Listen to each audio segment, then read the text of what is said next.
Je lève ma voix et je reçois.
Ta présence.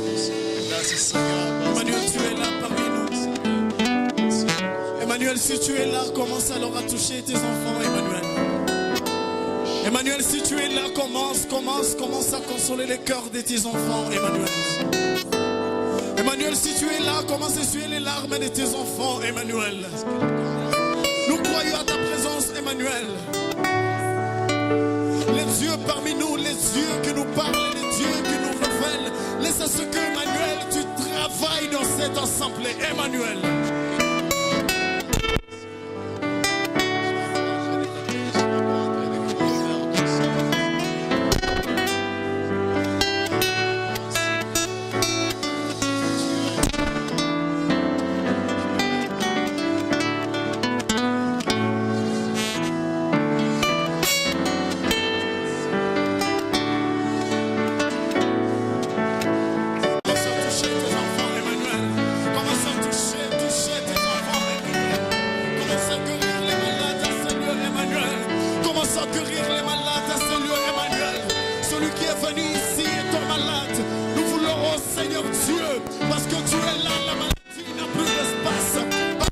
tu es là.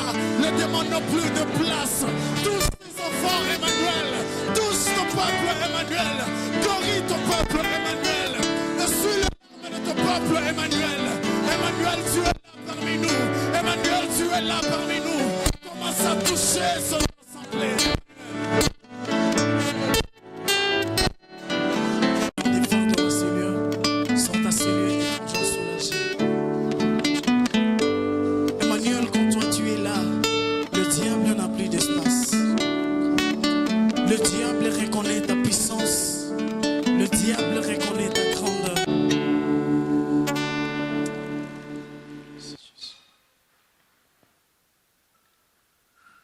Furaha kubwa kutoka Mungu kutupatia juma hii mpya. C'est une joie immense venant de Dieu de nous donner cette semaine ili tuweze kujifunza pamoja neno la Bwana. Afin que nous puissions ensemble écouter et méditer la parole de Dieu. Ndio maana nina 8 na tasoma mstari wake wa 16 hadi 12.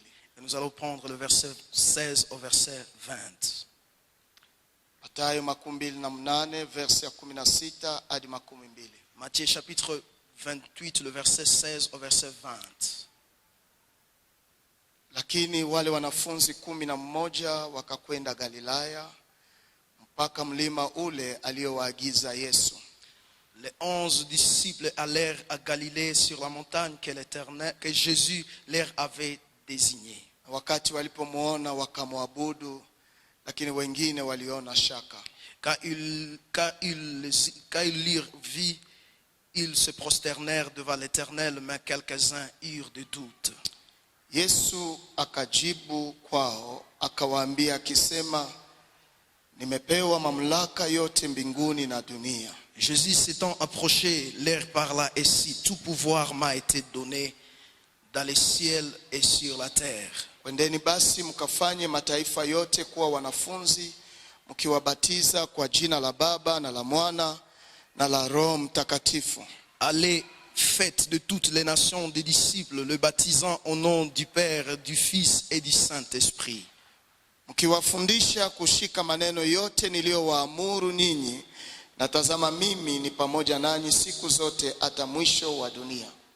À les enseignants, enseignez-les à observer tout ce que je vous ai prescrit, et voici je suis avec vous tous les jours jusqu'à la fin du monde.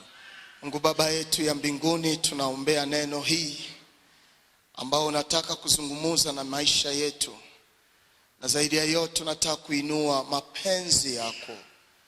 Wachilie Bwana tukaone uwepo wako katikati yetu, na wache Mungu tupate kibali ya kuelewa nini ambao unataka kwa maisha yetu. Tunashukuru juu ya ushindi wako ya Kalvari, maana tunaomba katika jina la Yesu Kristo. Amen. Amen. Wapendwa, hii ni mashairi ambayo Bwana ametupatia kwa siku ya leo. Bien-aimés, ceci est l'écriture que Dieu nous a donnée ce matin. Ninajua walio wengi wetu wamejua mashairi haya. Et je suis convaincu que la plupart d'entre nous connaissent déjà ces écritures. Mara mingi tunayatumia kwa wakati ya ubatizo. D'autant plus que nous l'utilisons pour le temps de baptême. Na mara nyingine tunaitumia wakati ya evangelisation. Et il y a des moments où nous l'utilisons pour l'évangélisation. Lakini Bwana ameniongoza ili nikulete kuelewa tena uwezo unaokuwa katika mashairi haya. Mais Dieu m'a amené enfin de vous amener aussi à comprendre la puissance derrière ces écritures. Ndio maana nimepatia kichwa cha somo ya kwamba ni utajiri unaofichama ndani ya agizo kubwa ya Yesu Kristo. C'est ici que je donnais le titre la richesse de la grande commission. Utajiri unaofichama ndani ya hiyo agizo kubwa ambayo Yesu alizungumzia. La richesse cachée derrière la grande commission. Na unapoangalia utajiri ambao inakuwa hapa, quand vous observez la richesse ou le trésor, ni kwamba Yesu alitaka kufunua siri ya Baba. Il est que Jésus voulait révéler les secrets du Père. Ya kwamba Mungu awe pamoja nasi. Combien que Dieu soit avec nous. Na ni hapo kunakuwa mapenzi ya Mungu juu ya walio wake. Et c'est là même qu'il y a la volonté de Dieu pour ceux qui sont en lui. Tajiri kubwa ni kwamba Mungu awe pamoja nasi. La grande richesse est que Dieu soit avec nous. Sawa sawa na neno la Mungu linavyosema kwa partie B ya verset 20. Comme la partie B au verset 20. Mimi ni pamoja nanyi siku zote hata mwisho wa dunia. Je suis avec vous tous les jours jusqu'à la fin du Na hii ni monde. assurance kubwa ambayo Mungu ametupatia. Ceci est une grande assurance que Dieu nous a donnée. Unaweza kujua katika picha ya zamani, Tu peux retourner dans l'image de l'ancien temps. Mungu alipoumba mwanadamu, Quand Dieu a créé l'homme, alikuwa na makusudi yale yale il avait une volonté même ya kuwa pamoja na watu wake, d'être avec son ya peuple, kufanya urafiki wa milele pamoja na watu wake. de faire une amitié éternelle avec son Na peuple. Mungu katika upendo mkubwa alianza mawazo ya kutuumba Et Dieu, dans sa grandeur, il a commencé la vision de nous créer katika utatu mtakatifu. dans sa Trinité. Na ndani humo ndipo akasema tufanye mtu kwa mfano wetu Et c'est de là qu'il va dire, faisons l'homme à notre na image, mwenye sura yetu. qui nous ressemble. Na hii ni ndani ya Mwanzo sura moja verset 26. Et ici, nous sommes à Genèse chapitre 1er, le verset 26. Na unaweza angalia hata verset 27. Et vous pouvez regarder le verset 27. Makusudi ya Mungu Le plan de Dieu ilikuwa atufanye kwa mfano wake était de nous remettre à son image, na kwa sura yake. mais aussi à sa Kile ressemblance. zaidi ya hii alitaka pia tuwe na mamlaka ya kutawala. Mais depuis de cela, il voulait aussi nous voir dominer. Mara nyingine tunapozungumzia jambo kama na hii, Quand nous parlons de genre de message, kuumbwa kwa mfano wa Mungu être créé à l'image de Dieu na kwa sura yake et aussi à sa na ressemblance kuwa mtawala, et dominer, labda hatuelewe profondeur ya upendo wa Mungu pale. peut-être nous ne comprenons pas la profondeur cachée devant ce texte. Na hii ndio Yesu anataka kia kurejesha, Et c'est ce même aspect que Jésus voudrait ramener, ili aturudishe katika sura yake na mfano wake na utawala, afin de nous ramener encore une fois dans son image, dans sa ressemblance et dans sa domination, na ili akae pamoja nasi. mais aussi afin qu'il règne avec nous. Biblia inatuonesha ndani ya Mwanzo sura 3 mstari wa 8 na wa 9 La Bible nous dit dans Genèse chapitre 3, le verset 8 au verset 9, ya kwamba kila magharibi Mungu alikia kutembelea rafiki yake. combien chaque soir Dieu venait rendre visite à ses amis. Alitaka hiyo intimite iwe kabisa katikati yake na yule aliyeumba kwa mfano wake na sura yake. Il voulait à ce qu'il ait l'intimité profonde avec celui qu'il a créé à son image. Kile Biblia pia inatuonesha Mais aussi la Bible nous montre katika upendo mkubwa ya Mungu dans sa grandeur amour. ndani ya Mwanzo sura 2 16 17, En Genèse chapitre 2, le verset 16 au verset 17, Mungu akampa maagizo ambayo yanaweza kumtunza mwanadamu, Dieu a donné l'ordonnance qu'il faudrait que l'homme applique pour sa ili vie. akigusa atakufa, Parce que s'il touchait, il allait mourir. akikula tamani atakufa. Merci. S'il mangeait, il allait mourir. Na ndani ya upendo mkubwa Mungu akaweza kumprotege Et dans son amour, il a si protégé l'homme, ili aone fidelite ya mwanadamu kwa upendo wake na Mungu. afin de contempler la fidélité de l'homme envers Dieu. Ni kama vile tunapofunga agano zetu za harusi tunavaa pete hii. C'est comme lorsque nous faisons le mariage, il y a des alliances que nous portons. Na hii pete inataka kutangazia ya kwamba baki mwaminifu kwa alio wako. Et n'est que cette alliance ne veut que te rappeler qu'il faut être fidèle à ton Lakini partenaire. ni chombo kidogo sana. Mais c'est une petite de choses. Unaweza kuwa peke yako, Tu peux être seul, lakini yanaweza kukumbusha agano lako mais cela peut te rappeler ton alliance, ton ili engagement, uweze kubaki mwaminifu kwa Mungu wako, afin kwa de mke rester wako, fidèle à votre kwa partenaire, mume wako. à votre mari.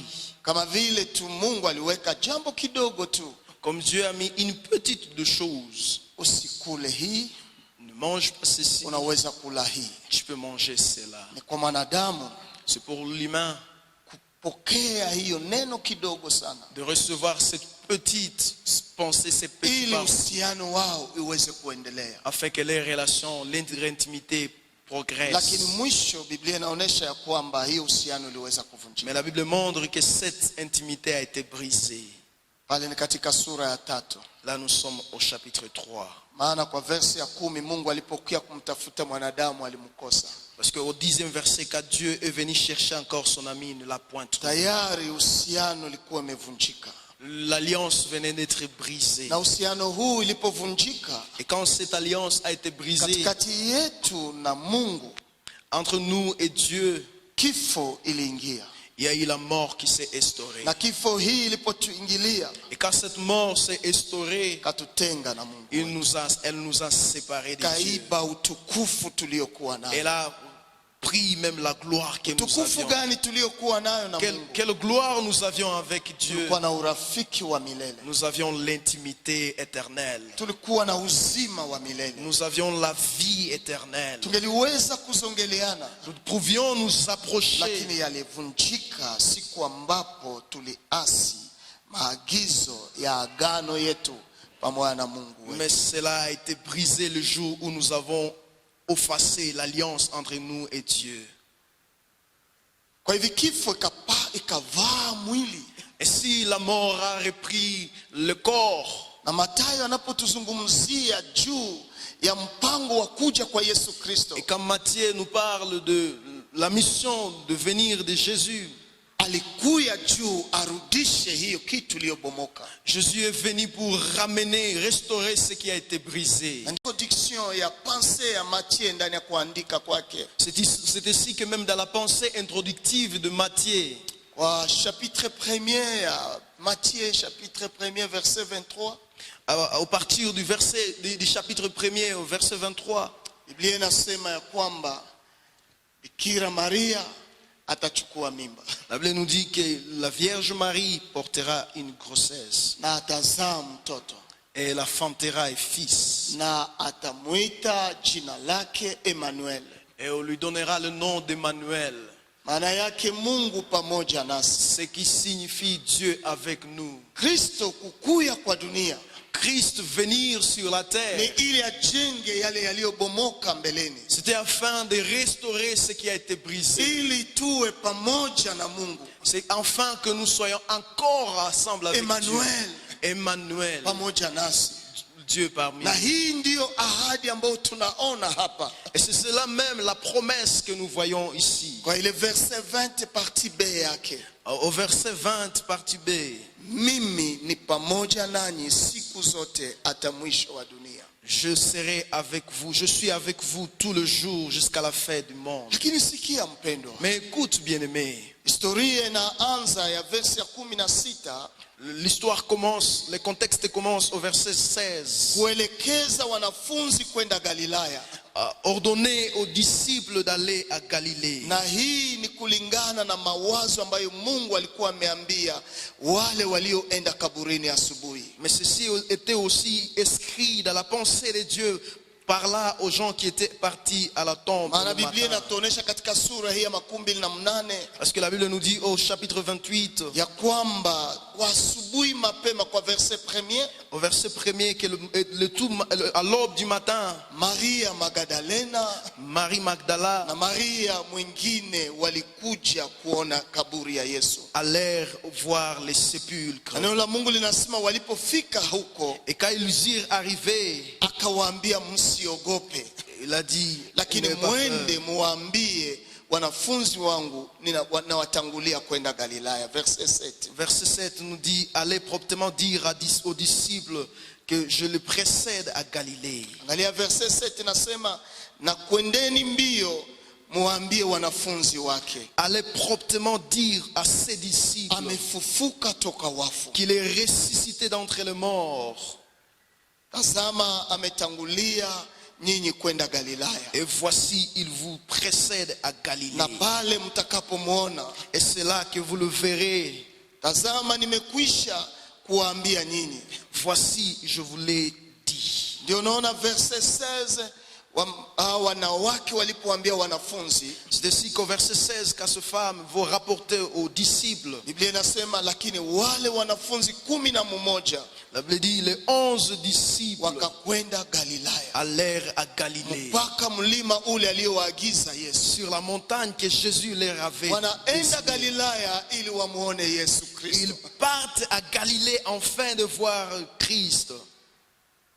Wapendwa, Bien-aimés, angalia verset 17. au verset 17, Na wakati walipomuona et quand ils l'eurent vu, wakamwabudu, ils se prosternèrent, lakini wengine waliona shaka, mais quelques-uns d'eux eurent de doutes. na kwa ukweli waliona shaka. Et il est vrai, ils eurent de doutes. Yesu alifufuka, Christ est ressuscité. lakini wengi hawakuamini. Mais nombreux n'ont pas eu foi. Ukiangalia mawazo ya Paul Quand vous regardez la pensée de ndani ya Paul, 1 Corinthiens chapitre 15, la pensée de Paul en 1 Corinthiens chapitre 15, Paul anazungumuza juu ya ufufuko wa Yesu Kristo, Paul parle de la résurrection de Christ. na anazungumuza juu ya kifo ya Yesu Et Kristo. il parle également de la mort de Jésus. Na Paul anajaribu kutueleza namna gani watu walimuona Yesu Et Kristo. Paul essaie de nous peindre comment les gens ont vu Christ. Kulikuwa watu mbili waliomuona kwanza, Il y a eu 2 personnes qui l'ont vu en kuwa avance. wanafunzi 12, Et après 12 na disciples. nyuma kukaonekana Kefa, Et après Kepha. na nyuma kukaonekana watu 500. Et après aussi, Na ile ni verset 5. et là nous sommes au verset 5. Akaonekana na Kefa, Il apparut à Sepha, tena na 12, puis aux 12. 6, kisha alionekana na ndugu zaidi ya 500 pamoja. Puis après, il apparut à plus de 500 frères à la fois. Katikati ya hawa wengi wanaishi hata sasa, lakini wengine wamelala. Dont la plupart d'entre eux sont vivants et dont quelques-uns sont Na morts. ukiendelea utaona kisha alionekana na Yakobo, Puis après, il se vit à Jacques, tena na mitume yote, puis aux apôtres. na mwisho wa wote alionekana na mimi vile Et vile. après, Haleluya. il fit apparaître à moi Kama na mmoja aliyezaliwa mbele ya wakati wake, comme à l'avorton. kwa sababu mimi mdogo Car je suis le katikati ya mitume moindre des apôtres. siyestahili kuitwa mtume, Je ne suis pas digne d'être appelé kwa sababu apôtre nilitesa kanisa, parce que je persécutais l'église de Dieu. kanisa la Mungu. L'église de Dieu. Hii ni juste kuonesha jinsi gani Kristo aliweza kuonekana, alifufuka kweli. Ici, c'est l'aperçu pour nous montrer la résurrection de Jésus envers nous.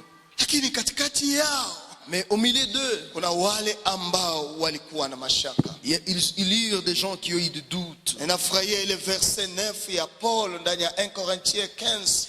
J'aime bien le passage de 1 Corinthiens 15, le verset 9. Paul anatuasosie sie wote ambao tukuwa wanafunzi kwa wakati ile. Car Paul nous associe, nous qui n'étions pas des apôtres au Wakati temps-là. Paul anatuingiza ndani ya kuonekana kwa Yesu Kristo, sisi ambao tuliamini Yesu Kristo. Car Paul Haleluya. nous fait annexer à l'apparition de Jésus-Christ, nous qui n'étions Kristo pas là. alifufuka, Christ est ressuscité akaonekana katikati yetu, et il a na hata apparu. leo anaonekana. Et aujourd'hui, il apparaît aussi. Lakini naweza wezekana Mais il est possible. wengi wetu wako hapa Nombreux sont parmi nous. wanakuya kuabudu pamoja Ils viennent adorer avec nous ili wamtangaze aliyefufuka, afin de proclamer celui qui ili est ressuscité, wazungumuze habari ya ufufuko wa Yesu afin de Kristo, déclarer, annoncer la nouvelle de la lakini résurrection. ndani mwao mna mashaka. Mais en eux, il y a le doute. Pendwa, Bien-aimés, hii ni ushindi, ceci c'est une victoire. maana Paul anasema ya kwamba Parce que Paul déclare kwa verse 14 ya ile 1 Corinthiens 15,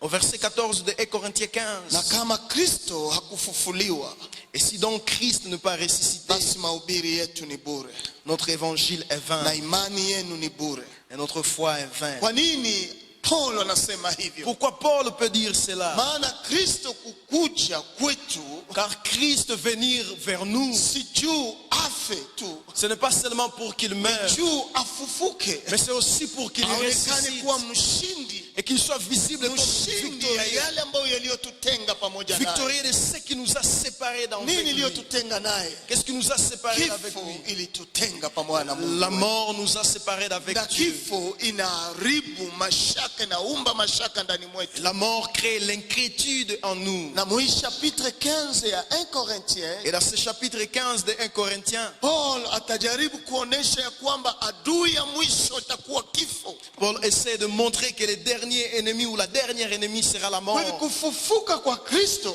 Ainsi donc la résurrection de ni Christ, kutuleta kukaa pamoja naye, c'est de nous amener afin de nous asseoir avec ili lui, turiti yale tuliyoyapoteza. afin d'hériter ce dont nous avons perdu. Tulipoteza nini? Qu'est-ce dont nous avons perdu? Utatu Mtakatifu. La Trinité, la Sainte Trinité. Tulipoteza nini? Nous avons perdu quoi? Utukufu ya utatu huu La gloire de la Trinité. ambao alisema fanyeni mtu kwa mfano Ce wangu, qu'on a déclaré, faisons l'homme à notre image, awe na sura yetu. qu'il nous ressemble. Tulipoteza sura ya Bwana. Nous avons perdu cette ressemblabilité. Tulipoteza hii uwezo atawale. Nous avons perdu ce pouvoir de dominer. Tulipoteza Nous l'avons perdu juu maasi yaliingia katikati yetu. parce qu'il y a eu l'offense qui est entrée Ndio en maana nous. Yesu alipoona shaka yao, Et quand Christ a vu leur inquiétude, verset leur 18 doute, inasema hivi, le verset 18 nous dit, Matthieu 28 verset 18, Matthieu 28, verset 18, Yesu akakuja kwao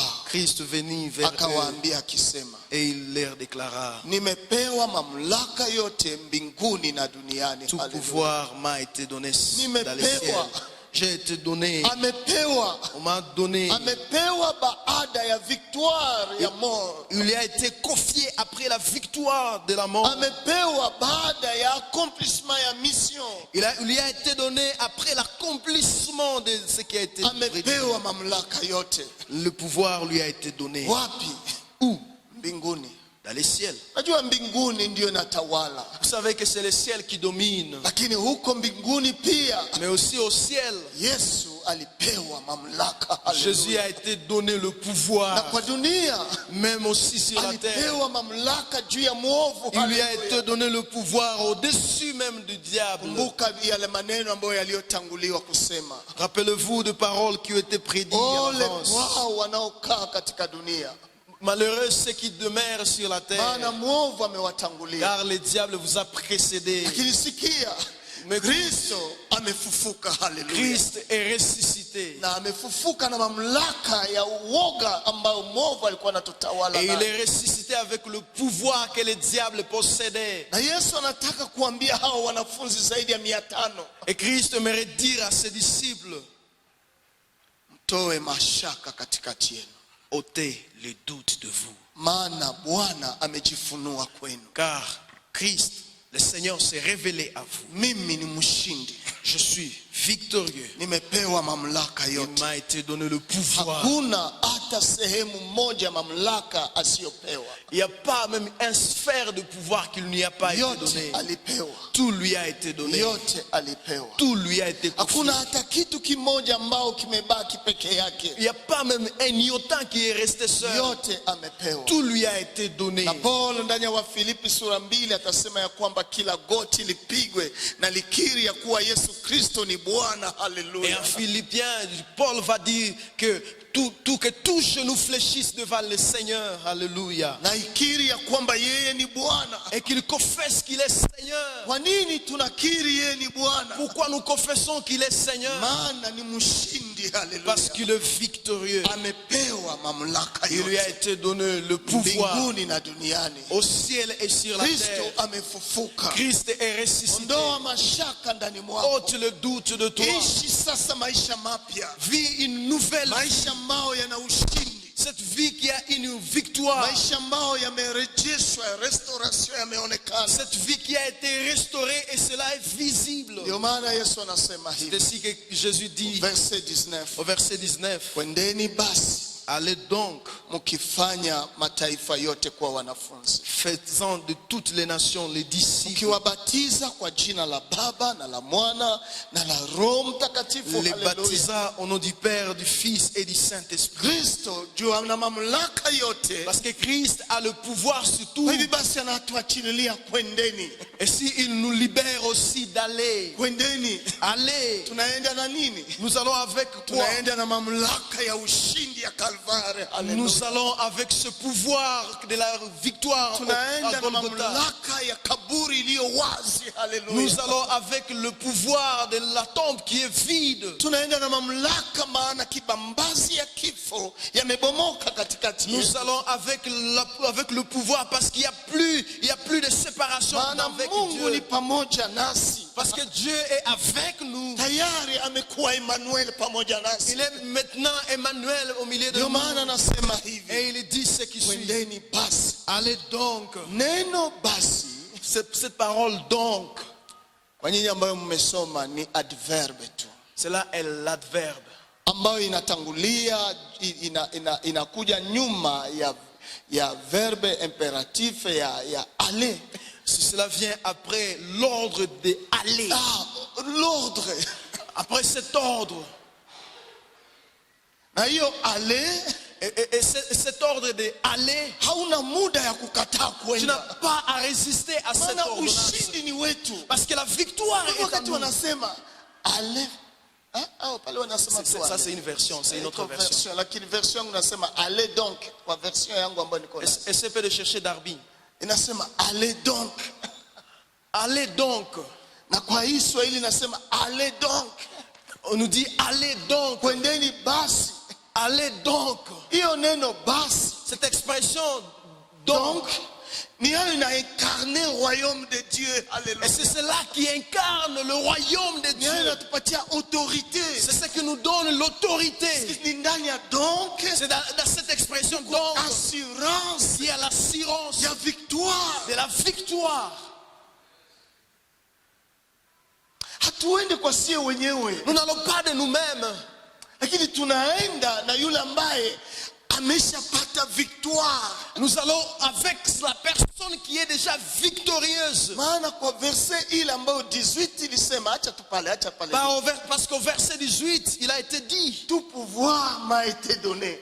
tout pouvoir m'a été Na hii donné. mamlaka ni mbinguni na Et duniani. ce pouvoir est au ciel et sur la Na juu terre. ya mamlaka hii, Et comme nous avons ce pouvoir, kwendeni basi. allez donc. Unarejeshwa utawala. Il nous ramène l'autorité que nous avons Maana perdue. alipotuumba Car lorsqu'il nous a créés, alisema ili mtawale. il nous a dit enfin de dominer. De dominer sur. Tungeliweza Nous ne kutawala pouvions pas dominer sur. kama hakuna tout pouvoir m'a été S'il donné. n'y avait pas tout pouvoir nous a été Na donné. kama hakuna commission allez donc. Et s'il n'y a pas cette commission, cette ordonnance d'aller donc. Tunaenda na yeye. Et nous allons avec lui. Lakini sikia mpendo. Mais écoute bien aimé, Usipoenda si tu ne pars pas, pouvoir itabakia pale. si tu ne pars pas, le pouvoir n'ira pas avec toi. Haitafanya kazi. Le pouvoir ne fera rien. Lakini kwa watu ambao wameweka kwa tendo Mais les gens qui ont mis en application cette yale ordonnance, autorité, cette autorité, yale pouvoir, ce pouvoir, wanaona matokeo yake. et ils voient le fruit, Wanaona nguvu ils zake. voient le fruit, Wanaona mabadiliko et yake. ils voient même la Wanaona transformation, jinsi gani Mungu yuko pamoja et nao. ils voient combien Dieu est avec Na eux. hii ni kwa hatua yote. Et ceci, c'est à toutes les dimensions. Maombi yangu kwako Ma prière pour vous, ni kwamba c'est usifanane na mjinga. que vous ne soyez pas ressemblés à un ignorant.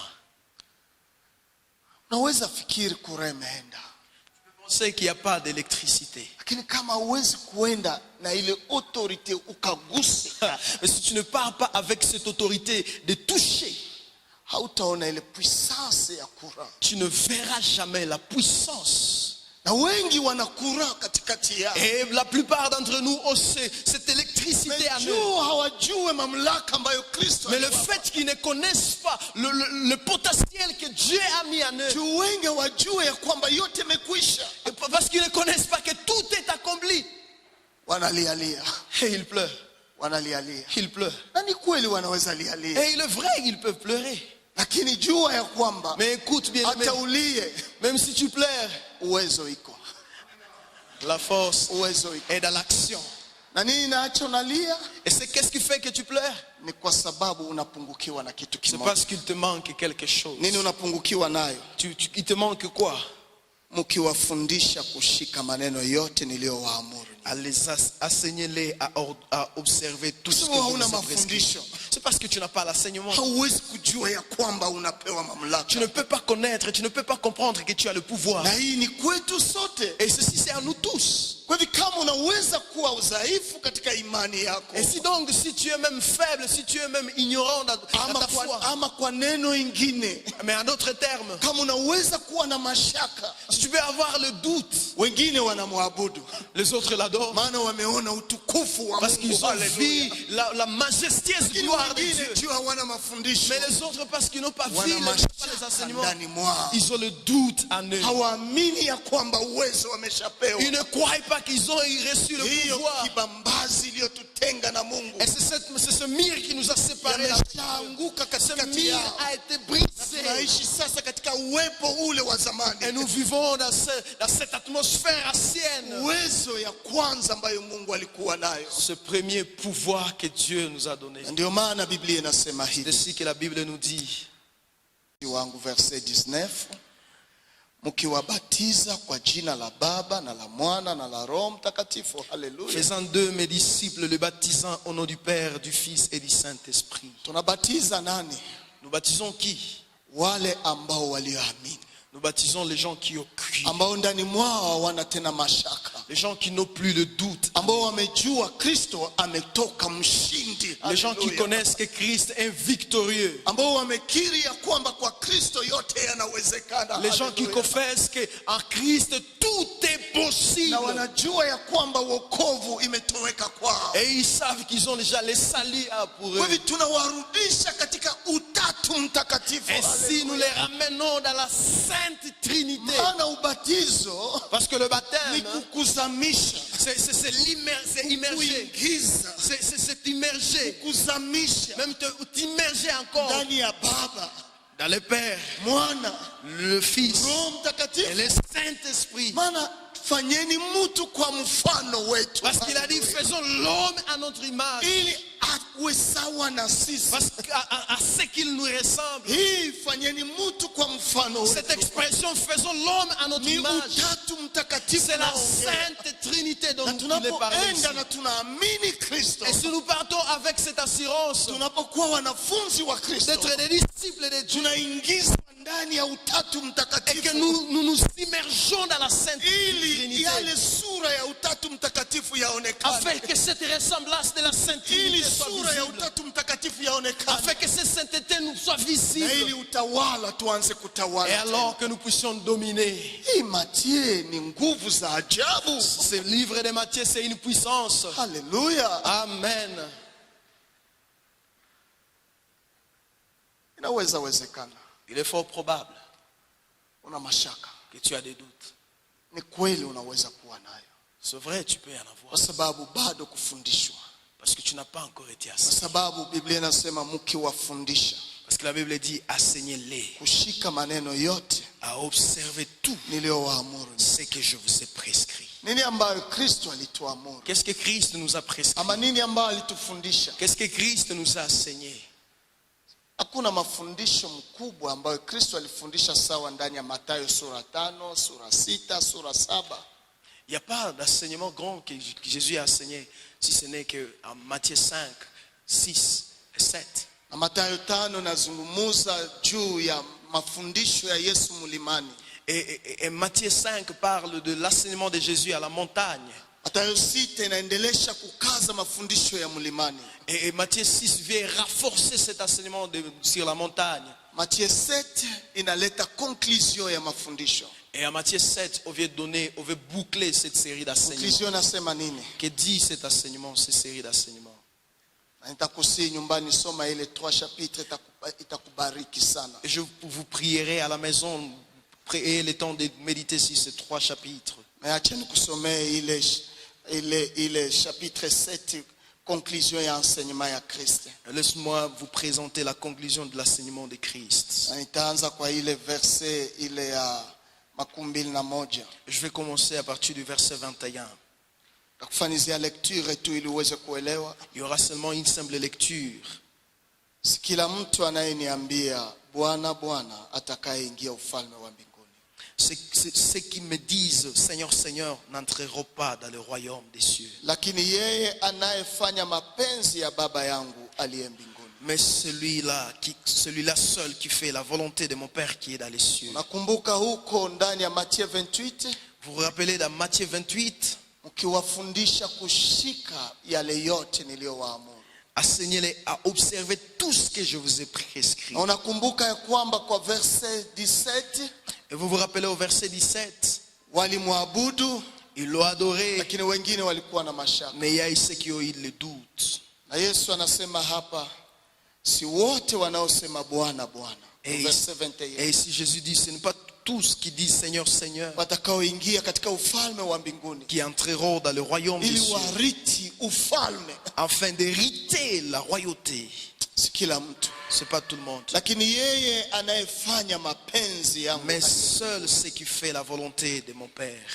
Verset 22, wengine wataniambia siku ile, Bwana Bwana hatukutabiri kwa jina lako. Et d'autres diront à ce jour-là, Seigneur Seigneur, n'avons-nous pas prophétisé à ton nom? Na kwa jina lako tulitoa mapepo wachafu. N'avons-nous même pas chassé des démons? Na kwa jina lako tulifanya matendo mengi ya uwezo. N'avons-nous même pas fait beaucoup de miracles par ton nom? Verset 23. Le verset 23. Alafu nitawaambia, et je leur dirai, sikuwajua nyinyi wakati wowote. Je ne vous ai jamais connu. Ondokeni kwangu, retirez-vous de moi, nyinyi mnaotenda maovu. Vous qui commettez verset 24. Le verset 24. Lakini mtu anayesikia maneno yangu, c'est pourquoi quiconque écoutant ces paroles et c'est pourquoi quiconque entend ces paroles que je dis et les met à pratique atafananishwa na mtu mwenye akili, sera semblable à un homme aliyejenga nyumba yake juu ya mwamba, qui a bâti sa maison sur un roc. Pendwa, tunahitaji kujengwa juu ya mwamba. Nous avons besoin d'être bâtis sur un roc, juu ya ufufuko wa Yesu. Et ce roc de la résurrection de Christ. Paul anasema Kristo asingelifufuka. C'est que Paul dit que si Christ n'est pas ressuscité,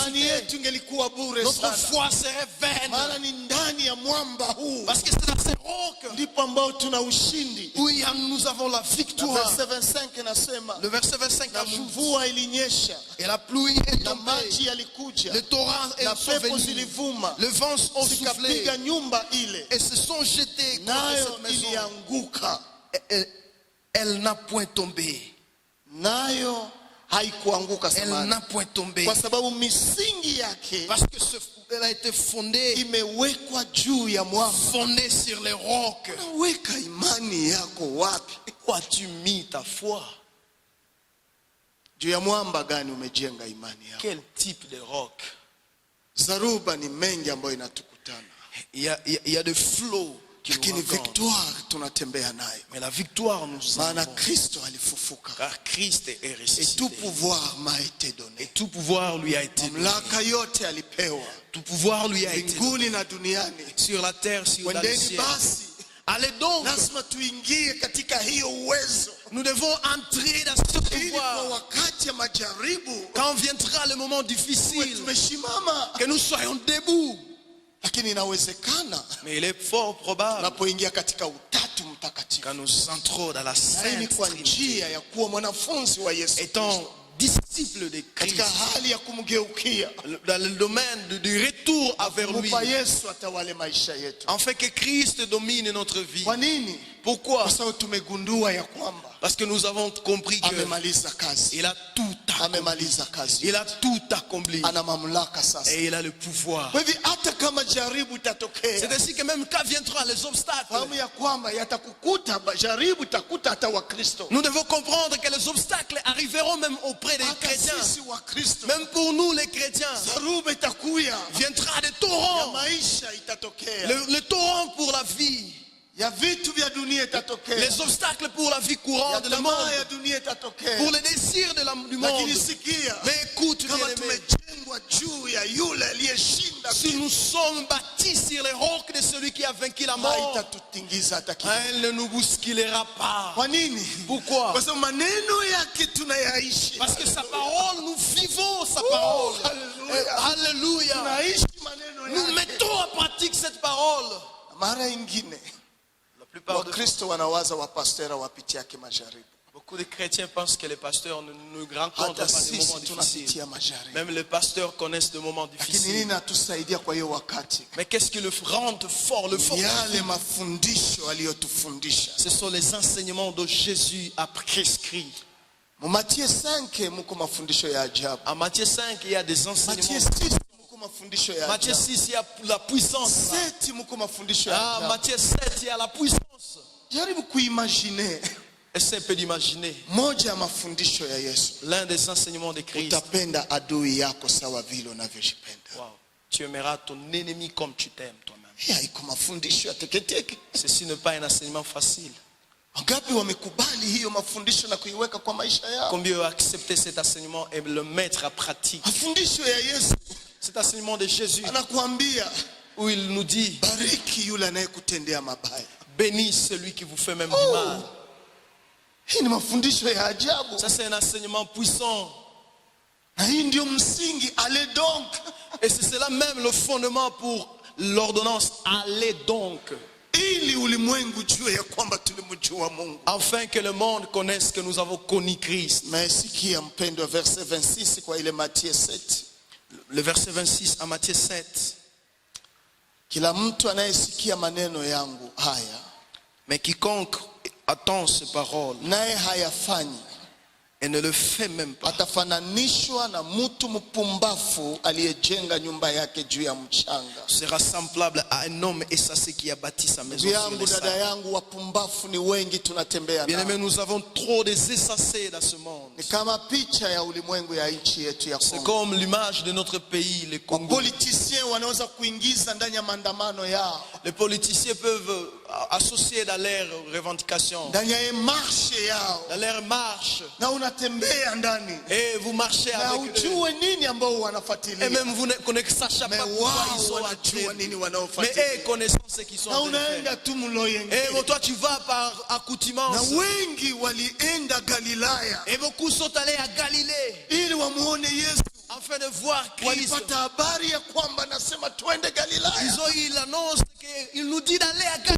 Tutangulia. Il nous a précédés. Wakakokotana. Et ils se sont rassemblés. Paul anasema zaidi ya watu 500. Et Paul parle de plus de 500. Pale kulikuwa wa mitume, Et il y avait les disciples, ou les apôtres, les apôtres. na kulikuwa Et wanafunzi. il y avait des disciples. Wote wakaenda. Et tout le monde est allé. Lakini sikia, Mais écoute bien aimé. walienda na misingi gani? Ils ambao sont allés wanaenda nayo? avec quel type de fondement? Na wengi Et la plupart wanaweza kuwa hata ndani ya hii kanisa.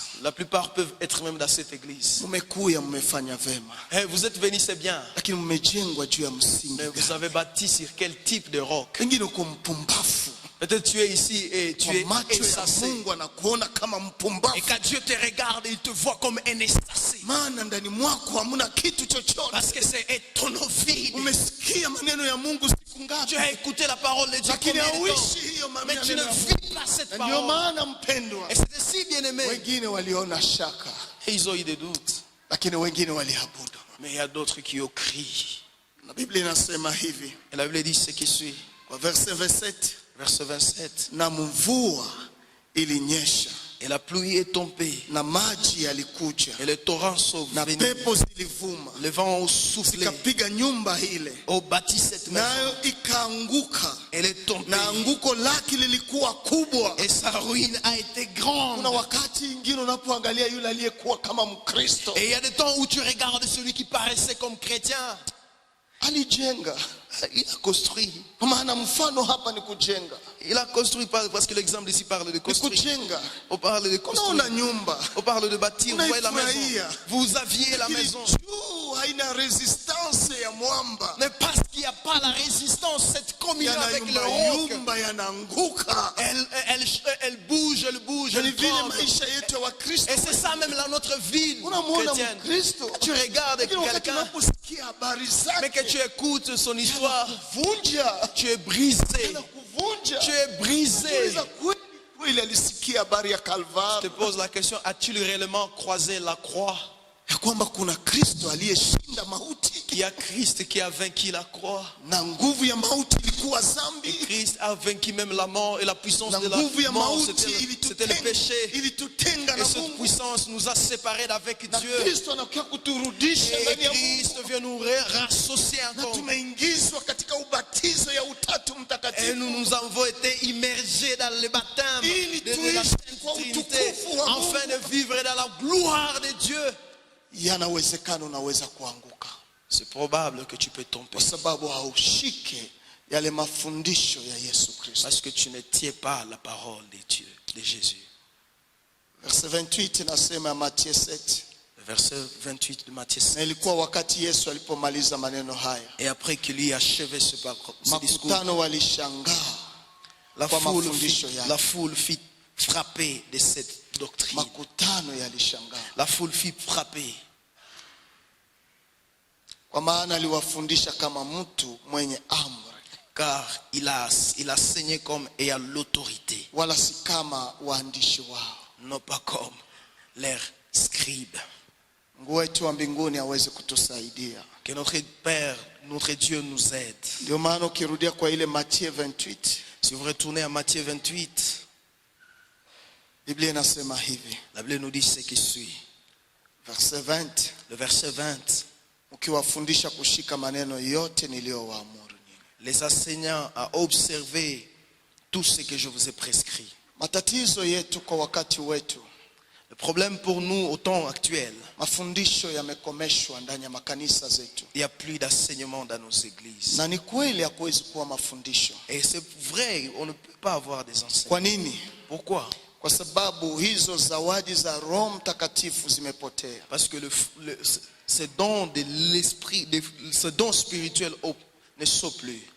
Zawadi zile za Roho Mtakatifu hazionekani katikati yetu. Les dons spirituels ne sont plus visibles au milieu de nous. Ndani ya Waefeso sura yake ya 4, En Éphésiens chapitre 4, verse 9 à 16, le verset 9 à 16, inasema ya kwamba kuna mtu ambaye aliyeshuka tena akapanda. Haleluya.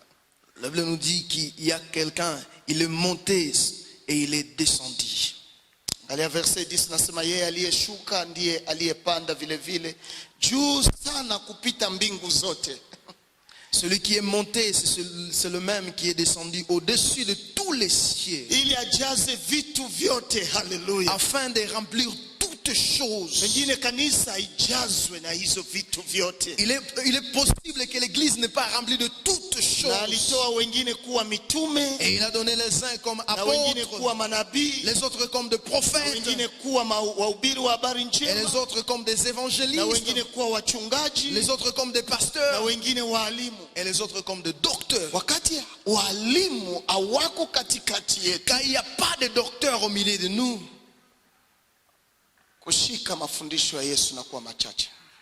Saisir l'enseignement de Maana Christ, watu hawana mafundisho. c'est difficile, car les gens Na n'ont pas l'enseignement. yanaonekana ndani ya kanisa yetu. Et c'est visible dans l'église. Mara ngapi tunawaita kuja katika mikutano zetu? Combien de fois nous vous appelons de venir dans nos Mardi séminaires? tuko na intercession.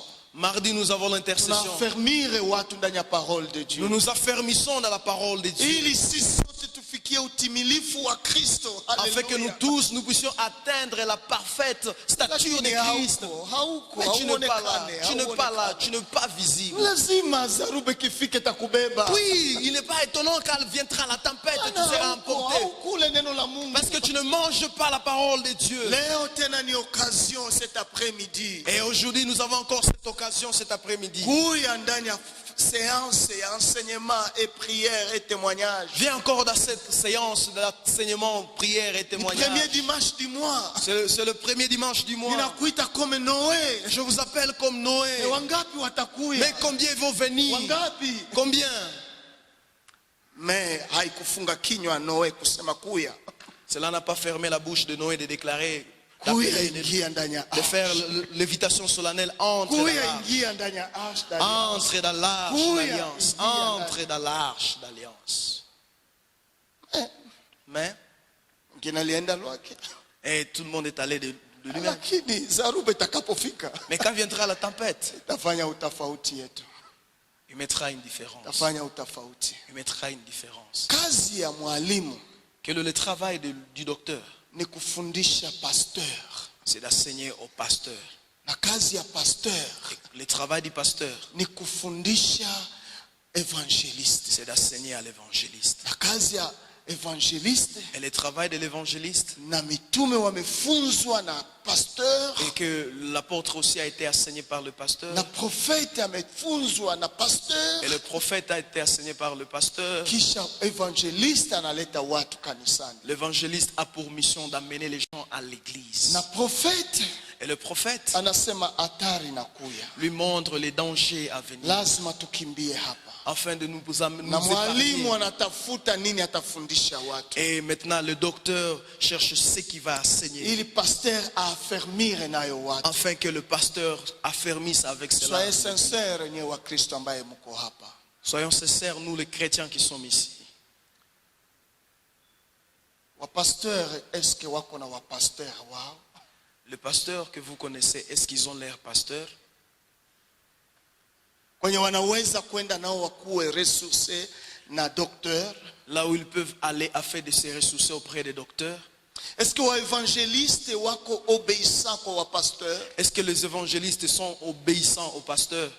Maana kazi ya evangeliste ni kuleta watu kwa pasteur. Parce que le travail de l'évangéliste est d'amener les chrétiens, Et c'est le pasteur les qui gens. envoie l'évangéliste. Le pasteur envoie l'évangéliste dans la mission et Mais est-ce que l'évangéliste amène ses brebis au wa pasteur. évangéliste wanaobéir pasteur? Est-ce que les évangélistes obéissent au pasteur? Est-ce que les prophètes wanaweza kuwa humble mbele ya wapasteur? Est-ce que les prophètes peuvent être humbles devant le pasteur? Tuko na besoin ya Dr. Pade kurudia tena hapa, Nous avons besoin du docteur Padé qui les ambaye retourne, anaweza tuambia pale mwanzo haikukuwa hivi, qui peut nous ramener au Alléluia. fondement. Akisema au commencement ce n'était pas ainsi, Quand il dit au commencement, ce n'était pas ici. na mwisho anakuambia est-ce que mnaelewa? Et à la fin, il vous dit, est-ce que vous avez attendu? Tena narudia pale, Et il retourne là. que dit l'écriture? Et il sonde les Écritures. Au commencement ce n'était pas ainsi. Ah, alléluia.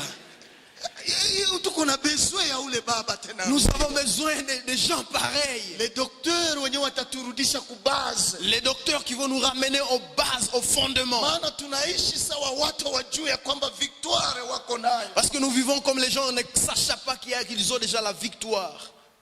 Ndio naona mpendwa ndani ya Matthieu nikienda kufunga. Et quand vous voyez à Matthieu, alors que nous sommes en train d'acheminer vers la fin, 28 Matthieu 28, verset 20b inasema, Matthieu 28, verset 20b. mimi ni pamoja nanyi siku zote hata mwisho wa dunia. Haleluya. Je suis avec vous tous les jours jusqu'à la fin du monde. Kristo ni pamoja nasi. Christ est avec nous.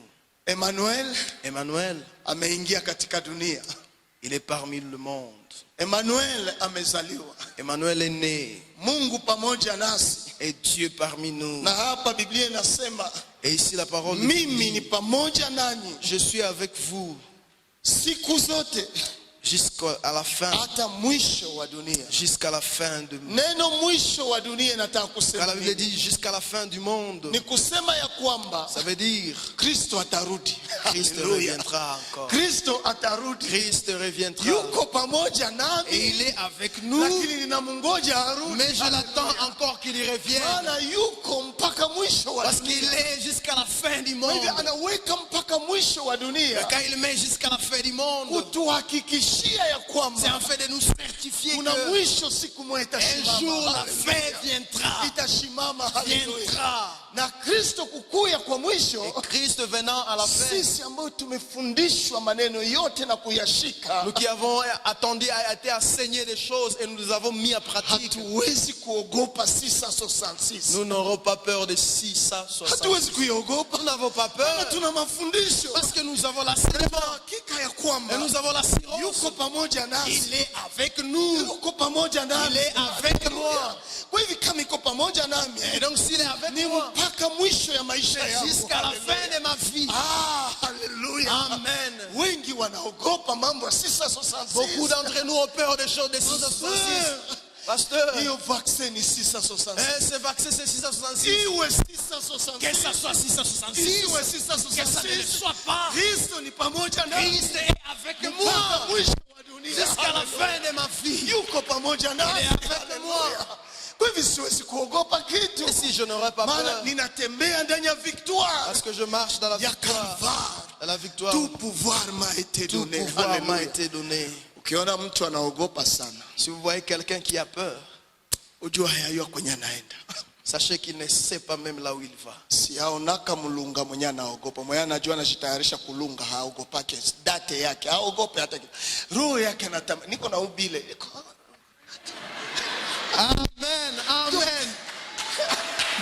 Au na Mungu akikuya leo akosa atakuwa amemkosea sana. Vrai. Juu niko naona anapanga vitu mimi nasema nani vile wa Kristo wapendwa. Voilà l'attitude des chrétiens. Hatuwezi kuogopa. Nous n'avons pas peur. Mwisho wa dunia ni mariage. Parce que la fin du monde c'est notre mariage. C'est notre rencontre. Le repos total. C'est le repos total. Alléluia. Amen. Hakuna image ambayo inanipiga sawa image ya Isaac. Il n'y a pas l'image qui me frappe comme l'image d'Isaac. Alingoya sana. Il a tellement attendu. Rebecca. Na alipomuona, et quand il l'a vu, Biblia inasema hivi. La Bible nous dit, akamchukua, il a pris, akamuingiza kwenye nyumba. Il l'a amené dans la maison. Neno la Mungu linaongeza neno ya ajabu. Et la Bible ajoute une parole puissante. Akafarishika. Et il s'est retrouvé consolé. Consolé. Hii ndio habari ya mwisho wa dunia. Et c'est là même la parole, l'enseignement du fin du temps. C'est enfin que nous soyons restaurés, nous serons consolés avec lui. Bwana ambaye alikuwa nasi. Enfin que le Dieu qui a été avec nous, atuingize kwenye hema yake, qui nous fasse entrer dans sa tente, et que nous nous retrouvons consolés avec lui. Et là nous serons assis avec lui en éternité. Bien-aimés, vous qui êtes ici, fais cette alliance avec Dieu. Et si tu n'as jamais fait cette alliance, tu peux t'élever, nous allons prier avec toi. Et si tu écoutes cet enseignement, cela t'a touché, toi-même tu peux t'élever, nous allons prier avec toi, afin que Dieu te redonne la force, parce que le chemin est encore long. Merci. Sainte frère, merci, Sainte. Merci. Merci. Tel que je suis sans rien à moi, sinon ton sang versé pour moi et ta voix qui m'appelle à toi.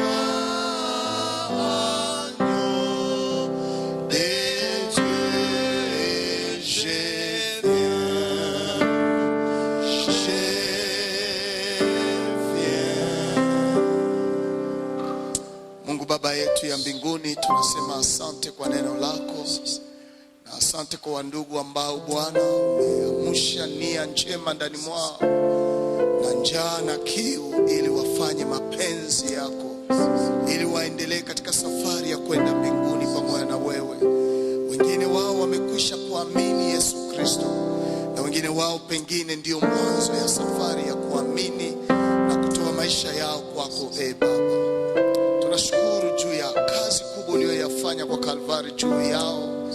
Uliwapa ushindi wa Kalvari, ukarudisha yaliyobomoka, kutujenga tena upya kwenye misingi ya ufalme wako, ukaturejeshea mamlaka yote Bwana, na ukatupa mamlaka ya kwenda, ili Bwana tukalete wengine ambao wamepoteza mashaka ndani mwao inajaa, wamepoteza tumaini ya milele, wamepoteza imani Bwana. Dunia ina masonga sana Bwana, lakini Baba, tunaamini ya kwamba kupitia neno hili utasukuma walio wengi kwenda tafuta wale ambao bado kuingia katika utatu mtakatifu, ili warithi agano lako la milele. Katika jina la Yesu Kristo na waombea na kuwabariki.